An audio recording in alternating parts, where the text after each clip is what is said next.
Hello, I'm Ollie, and this is Criminolly, where I talk about crime, pulp, horror, that kind of thing. Today, more disturbing stuff. I'm going to talk to you about The Room by Hubert Selby Jr.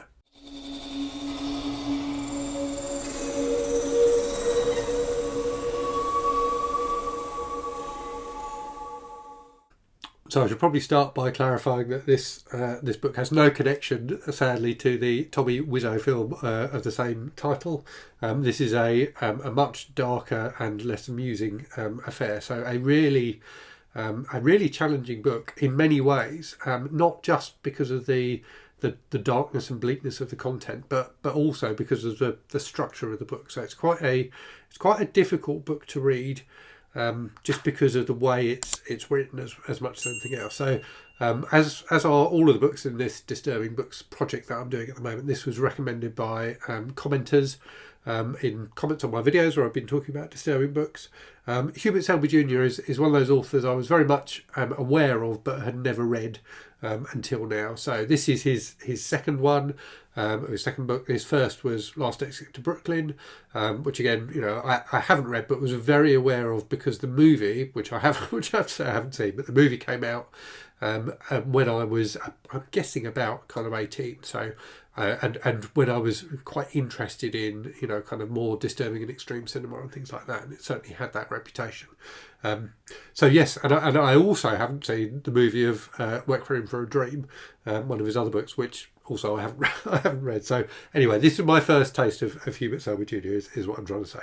So yeah, a really interesting book. So it's about a prisoner, effectively. So about a guy who's locked up in a cell, who has committed some terrible crimes and is awaiting his trial. And that's all basically the book is about. It's not a long book. It is just over 200 pages. So you get all of the aspects of his life and what's happened more recently in his life, his crime and things like that, wrapped up together.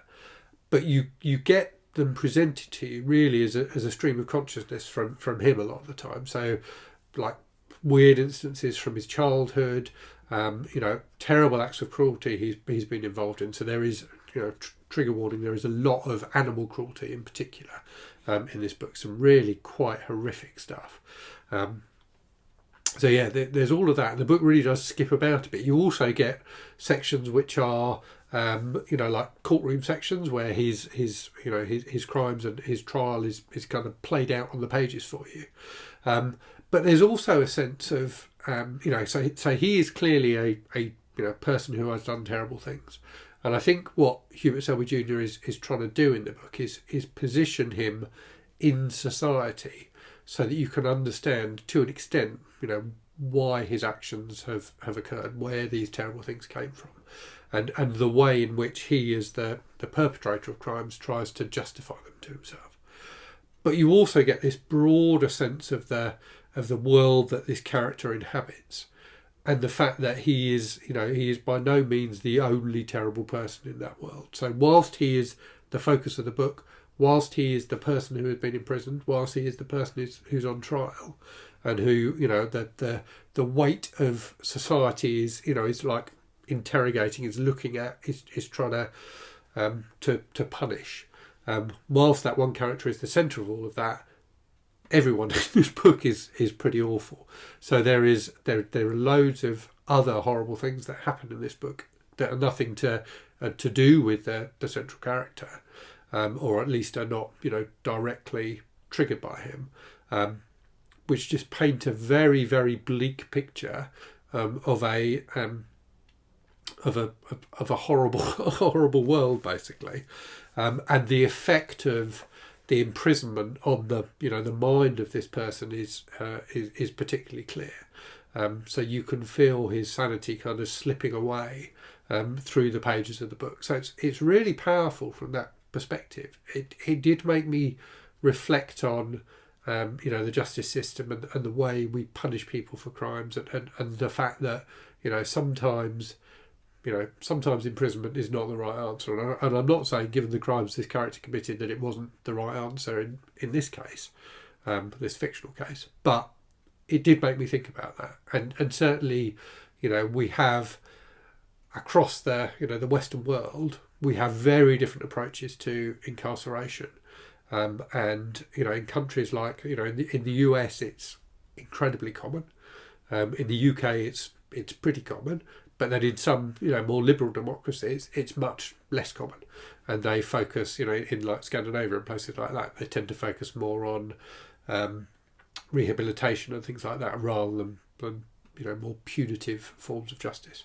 So it's interesting. There's a lot to think about in that subject. And this book, this is an old book. It's written in 1971, so it's over 50 years old. But I think some of those arguments are still being played out today, clearly.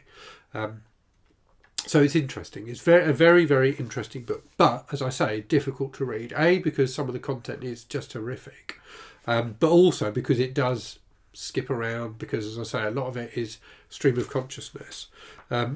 Hubert Selby Jr. does some really interesting things with the structure, like the physical layout of the pages, as well as the more straightforward kind of narrative sections. You do have parts which are, just Q&A, so, just purely dialogue. But also you have these kind of stream of consciousness sections where the structure of the paragraphs becomes really weird, and it makes you read the book in a particular way. It makes you read those lines in a particular way, and it puts the emphasis onto particular parts of the text in a way which is really effective and quite unusual as well. So yeah, I found the structure of the book, whilst it was challenging at times, really interesting and really does play well with the concepts that Hubert Selby Jr. I think is trying to get over in terms of the impacts of incarceration on the mental state of convicts. So yeah, a very, very interesting book. Did I find it hugely disturbing? No. There are a couple of sections, particularly some of the animal cruelty sections, which are genuinely really disturbing. But overall, I didn't find it as disturbing as some other books I've read recently.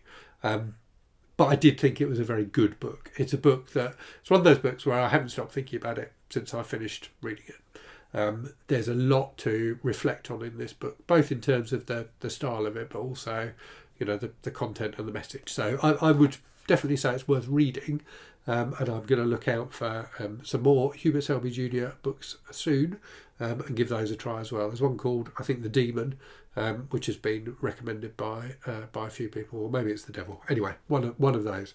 So yes, an interesting book, and I'm very glad I read it. Okay, time for a random book from the shelves.